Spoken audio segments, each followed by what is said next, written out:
Hey everybody, Mo here, and today I'm bringing you guys a competitive video right before seasonals showing off the three kind of most talked about or three competitive lineups going into seasonals.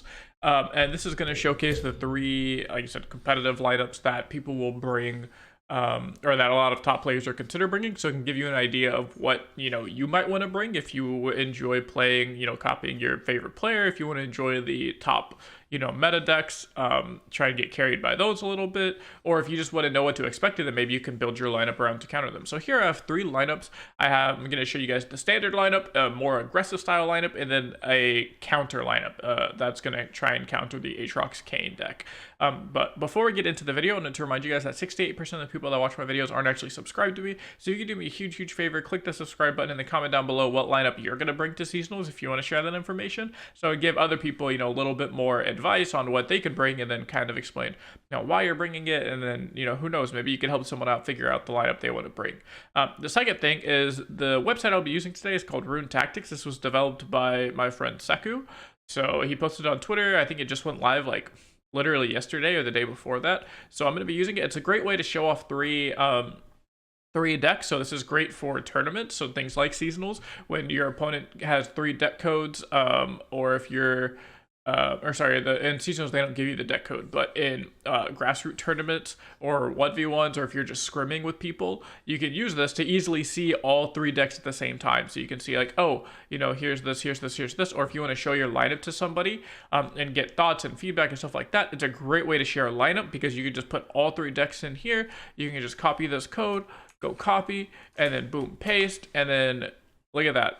It has your entire lineup right here. So it's a great way to share your lineup with other people and kind of get feedback that way. So amazing site. Shout out to Seku. Link to the site will be down in the description below. It's rune-tactics.com. But yeah, so let's get into it. So the first lineup I'm going to talk about is kind of just considered the good lineup. So this is going to have the best decks according to top players. This is what a lot of people are going to bring to the open rounds. And again, all of this information is going to be for the open round specifically, because the open rounds has a little bit different of a game plan compared to like the top cut, because top cut's a lot more. You can target a lot more with the top cut because it's a lot more confined to just 32 players, and you know the 32 players, or at least you'll probably know like half of them, or you'll know a majority of them, so you'll probably know what they like to bring. You can look their match history, you do a lot more scouting, stuff like that. Whereas in the open rounds, it's literally just against 1,000 random players. Like there's maybe 100, like pros or top players in the America shard and in the EU shard and stuff like that. So you'll have like 100 good players probably on this specific lineup, and then everyone else is either going to be just on this lineup because they're copying the good players, or they're just going to be random people on random lineups. And this is the deck that's supposed to beat the random lineups. There's a big saying that people are finally learning in the community. It's just play the good decks. So if you're a good player, you should be playing this because these are simply the good decks. These decks will beat all of the random junk that you play against for, 6 out of your 9 rounds. This lineup is very solid, has very good tables, and it's just decks that carry you across the finish line if you need it. Especially if you're someone that's high on ladder and has the 7-2 seeding, this lineup is great for just farming the first 6 or 7 opponents that are just going to be random people, and then the last 2 rounds don't matter even if you're against other top players because you're already locked in with seeding. So let's go over the lineup. So to start with, we're just going to look at the most common denominator in every lineup you'll probably see this weekend, and that's going to be Lulu Jinx. So Lulu Jinx, the middle deck here. I know I'm kind of skimming around. I should have probably formatted this a little bit different. But I just want to go over this one because this deck is just so insanely strong. In my opinion, it's definitely the best deck in the game right now. And I don't even think that's just my opinion. I think that's just kind of everyone's opinion. Is the deck is just nasty. Anytime you look at a deck, Lulu Jinx probably has either a winning win rate or really close to 50-50 win rate into it. And even if it's losing, there are some times where you can just play like, Poro Cannon on 2, Poro Cannon on 3, Sneezy Biggle Dust you for, 16 damage or something crazy like that. So you can just burst out a bunch of damage out of nowhere for no reason early on and still just steal wins away from your opponent. I've done that multiple times. It's definitely the go-to ladder deck. We see people like Henneke have a literal 90% win rate on the deck, and have across the last 2 days he had a 90% win rate and climbed 400 LP in 2 days. with the deck. So stuff like that. The deck is just crazy. Anytime you look at counter lineups, like when I go over these two, you'll notice that it either is playing it's either playing Lulu Jinx or is just like bad into Lulu Jinx. You have to ban it, and that's okay. You can build a deck that is bad into Lulu Jinx. If all three decks are bad into Lulu Jinx, just say, okay, fine, I'm just gonna ban Lulu Jinx, which I honestly think you should probably be doing anyways. I'm just gonna ban Lulu Jinx and then plan to just beat the other two decks, which is, you know, a very solid strategy if you want to do that. I think people should be banning Lulu Jinx because I think the deck is just simply too strong anyways. But that's just my personal opinion. So yeah, so deck is very solid. I'm not going to go over what the decks necessarily do, because if you want that, that's like a whole extra video, and I don't want this video to be super long going over 9 different decks. So I'm just going to kind of give the idea behind the lineups and then the decks, and yeah. Deck number 2 in this lineup is going to be Plunder. Actually, we'll go deck number 2 is going to be Aatrox Kayn. So Aatrox Kayn is just easily the second best deck in the game right now. Very solid, very mid-rangey. Even though Aatrox got nerfed and Vayne got nerfed, people kind of went away from the aggro Vayne variant, went into the Aatrox Kayn variant, realized like, hey, you like automatically draw all of your champions in this deck. Cool. You only need to play 2 of. You can't see it because my camera border is blocking it, but I can show you real quick. You're only playing 2 Kayn and 2 Aatrox.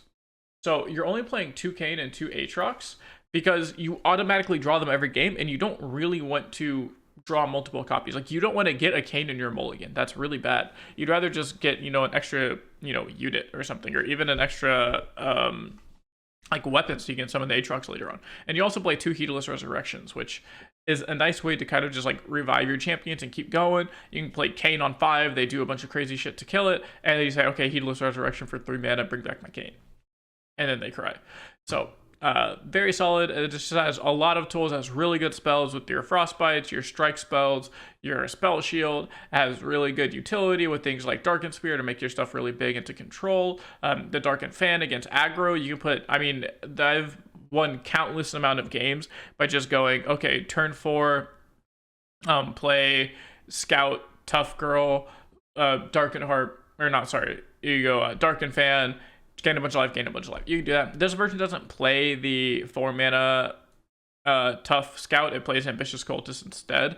That's definitely going to be a personal preference thing. This one is more spell heavy. You see here with the 2 Heedless Resurrections.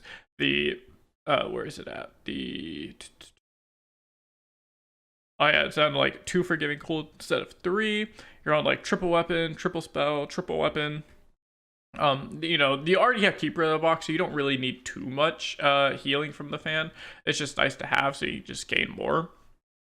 But there's definitely, if you're like super afraid of aggro, you can just take out Ambitious Cultist and put in the Scout Tough Girl, and then you just go like, okay, Scout Tough, Darken Fan, gain 4 life every turn. And it's really, really, really hard for aggro decks to beat that and to come back from that. So that is a good way to beat aggro. And then against your control mid-range decks, like I said, you can just get much bigger with Darken Spear. You play 1 mana Twin Disciplines for some reason. You have 5 mana Harsh Winds in your deck because, you know, you're also a Freljord deck apparently. Oh, they try to strike you, you have Spell Shield, they play something big, you have your own strike spell, they finally do kill your thing, you just bring it back. Most mid-range decks aren't playing counter spells, so this is just guaranteed 3 mana champion. This deck just has everything. It's very, very solid. And then the third deck we're going to talk about is Plunder. Plunder's a lot more straightforward, and this is probably going to be the one that has the most questions around it, but I promise you guys, Plunder is like broken. I've said multiple times that Spirits Unleashed is a very broken card. And, you know, I literally said like a month or 2 ago, I was in my Discord chat where people were scribbing and prepping for the seasonals and tryharding for NA competitive and stuff like that. And I told them, I was like, hey guys, I think Spirits Unleashed is like really broken, and I think we should probably try and find a deck that best abuses Spirits Unleashed. No one really kind of helped me with that. No one seemed really interested in the idea. I also personally stepped away from competitive for a while there, so I didn't really follow up on the idea. And then I come back, and lo and behold, Spirits Unleashed Plunder is insanely good. Beats a lot of the aggro decks, can beat a lot of the mid-range decks because you have Sejuani. And you're essentially your worst matchups are going to be into control sometimes, but even then you just go, if you draw 2 Spirits Unleashed, your control matchup's really good because now all of a sudden you're playing like a 1 mana 4/3. And how do your control decks beat a 1 mana 4/3? They can't afford to spend big expensive removal spells on your 1-drops, or even sometimes like your 0-drops. Like Shell Shocker is technically a 0-drop because he attunes.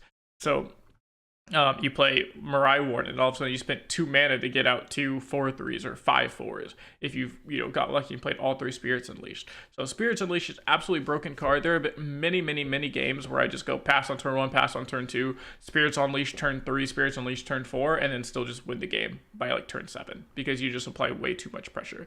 Spirits Unleashed AoE is also a good way to deal with the aggro decks. So if they transform the board against you, especially like the Lulu Jinx style decks, Spirits Unleashed on turn 3 kind of kill away a lot of the 2/1s. You can pair Spirits Unleashed with like Make It Rain afterwards to kill off the final, the couple 2 HP units they have. This deck is just very solid all around. Like I said, can beat aggro because you just match their tempo early on, and then you have way better late game with Gangplank and Sejuani, and then you're good into the mid-range decks because after you level up your Sejuani, you just have burst speed, frostbite your entire board on the other side. So very solid deck.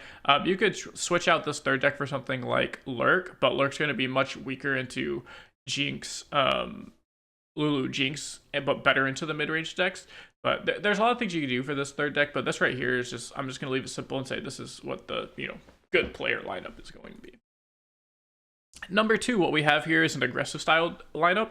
So if you wanted to play aggro and you're very much like, oh, I don't want to play mid-range, I don't want to play the Aatrox Kane deck, I want to play aggro, this is definitely something you can build. So of course, Lulu Jinx, we're not going to go over that. And then we'll go over this third deck in a second. The second deck here is going to be Red Gwyn.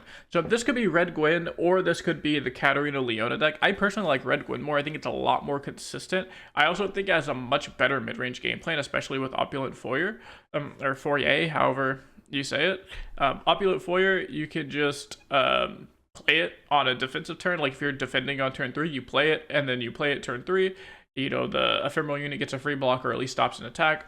And then turn 4, you get another little guy summoned. I forgot what they're called. But you get a little guy summoned, and then all of a sudden you're just racking up this... you're racking up hollowed stacks insanely fast.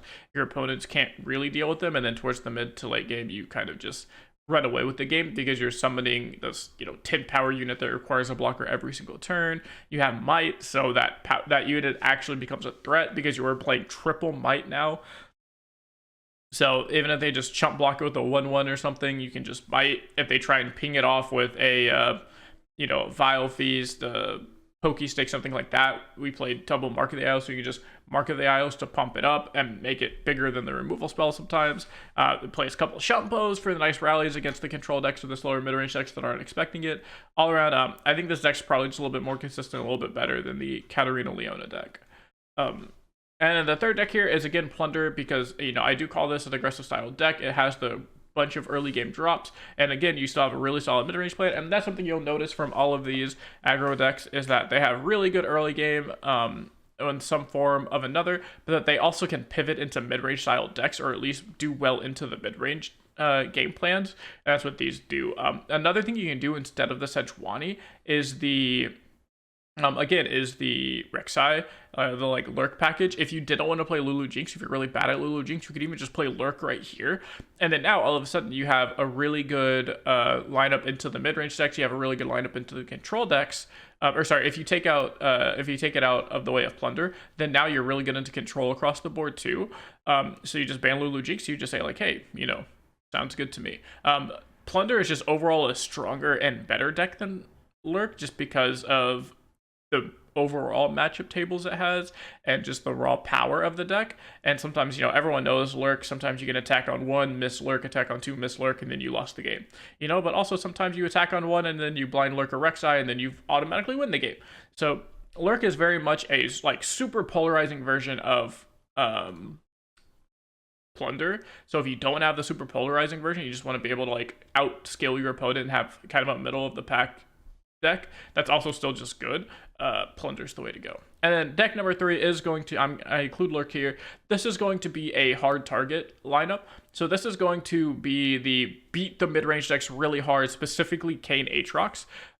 So what you would do in this lineup is you very quickly, very instantly ban the Lulu Jinx decks, because, you know, 2 out of 3 of these decks just get completely dumpstered by Lulu Jinx, and then FTR doesn't necessarily do well into Lulu Jinx. It does well into bad Lulu Jinx players. If they just spam out, you know, small units early, you could just get a really good avalanche off or something like that, and then be fine.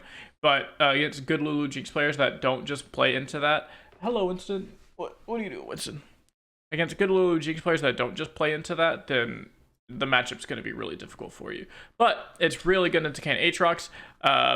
Your Cultist, your Varus, Uxie, Sivir is really good into Kayn Aatrox, because you also have Frostbite, but you have a lot of quick attack challenger, or, you know, quick attack vulnerable. So you can end games a lot faster with things like the leveled up Sivir into Swinging Glaive buffs, or the, where is it at? The Absolver buffs. Again, you have Ruthless Predator to kind of just win the game that way. You have a bunch of challenger effects because you play 2 Merciless Hunter, you play Ruthless Predator, so you have a lot of way to give your units, you know, this fake challenger word with vulnerable.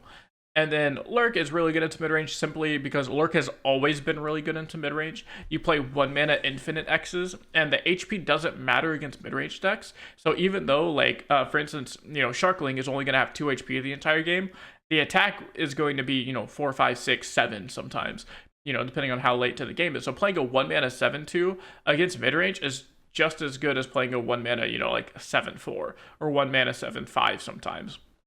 Because the HP doesn't particularly matter, as long as it's big enough to kill and trade with the mid-range units, that's good enough. You know, obviously outside of things like exactly Overwhelm, your HP in the mid-range matchup is not going to matter too much, and that's why this deck's really good into mid-range, on top of, you know, Pyke. Pyke just ends games against mid-range. They just say, like, oh, I'm going to, like, do all this stuff, and then you say, okay, 5 mana kill spell, kill you, level up my Pyke in 2 turns, and then now anytime I draw, you know, like second Pyke, or if I draw, you know, a second Pyke spell, or Ruthless Predator on my Pyke, or anything like that, you just board wipe them, and there's nothing they can do about it. I've seen a couple people play Pyke spell here, like for instance, I'm playing Ruthless Predator. I've seen a couple people take out, like the Jawfish and then play the,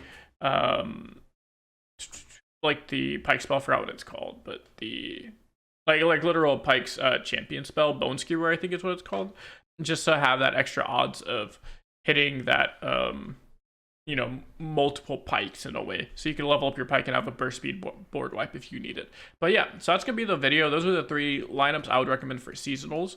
You have your good player, standard good player lineup. You have your aggressive lineup where you're gonna try and just you know, beat a lot of the bad decks. You're going to kind of focus on having a good control game plan. If you take out Plunder and add Lurk, and now listen, you have 3 decks that are pretty solid into control. And then you're gonna have your anti-mid-range lineup, which is going to be the anti-Kayn Aatrox. So you have your anti-control, your anti-mid-range, and then you have your just solid all-around really good decks. So that's going to be it for this video. I will have the deck code to all of these decks down in the description below, as well as the, yeah, I'll have the link to runetactics.com. All of that stuff will be down in the description below. Hope you guys enjoyed it. Again, let me know what deck or what lineup you guys are playing this weekend. Enjoy my Discord and put your lineup in there. It's the #1 place for competitive LoR. If you're looking for scrims, looking to get better, there are constantly people in there talking about, oh hey, I just hit Masters using this deck, you know, I just did well in this community tournament playing this deck, I'm gonna be playing this deck on Gauntlet, stuff like that. Especially with LoR revamping their competitive scene, there's a lot of new tournaments and new things coming. That's gonna be the #1 place for competitive LoR, so make sure to join that Discord. Link's gonna be in the description down below. That's gonna be it for this video, and I'll see you guys in the next one.